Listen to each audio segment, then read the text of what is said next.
কিছু মানুষ আছে দেখবেন যারা খুব খুশি হয়ে গেলে কোনো কিছু সেলিব্রেট করতে বা ভালোবাসার মানুষকে ভালোবাসি এটা বোঝাতে তাদের লাভ ল্যাঙ্গুয়েজ হলো খাওয়া। তার সাধ্য অনুযায়ী কোনটা সব থেকে ভালো রেস্তোরাঁ সেখানে নিয়ে যাবে এবং ভালো ভালো খাবার খাওয়াবে, অথবা নিজে যদি রান্না করতে পারে তাহলে রান্না করে নতুন নতুন আইটেম খাওয়াবে। নিজে যেমন খেতে ভালোবাসেন ঠিক সেই রকমই প্রিয় মানুষজনকে খাওয়াতেও কিন্তু খুবই ভালোবাসেন। এই মানুষগুলোর ভালোবাসার বা আনন্দের প্রকাশই হলো খাওয়া, হয় নিজে রান্না করে বা রেস্তোরাঁতে গিয়ে। এতক্ষণে নিশ্চয়ই বুঝতে পারছেন আজকে আমি কোন রাশি নিয়ে আলোচনা করব।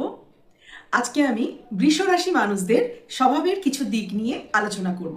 যাদের চন্দ্র রাশি বৃষ তাদের জন্য এই ভিডিওটি।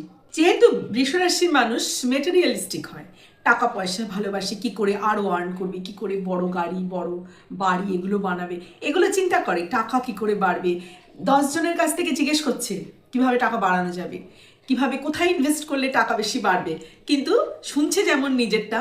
আর একটা জিনিসও, আপনি কিন্তু হাজারো বলেও কিন্তু বৃষরাশিকে কোনো রিস্কি ইনভেস্টমেন্ট করাতে পারবেন না। বৃষরাশি কিন্তু টাকা পয়সার ব্যাপারে তো নেয়ই না, অন্য ব্যাপারেও নেয় না, রিস্ক নিতেই চায় না। যেখানেতে স্টেবিলিটি নেই বৃষ কিন্তু সেখানে থাকবে না, বিশেষ করে টাকার ব্যাপারে। চাইছে টাকা বাড়ুক কিন্তু কোনো রিস্কি ইনভেস্টমেন্ট বৃষ করে না, অনেকবার চিন্তা করবে, করে ব্যাপারটা আপনি বললেন ব্যাপারটা নাকচ করে দেবে। আর বৃষরাশির মানুষকে এই ব্যাপারে বুদ্ধি বানানো খুবই মুশকিল।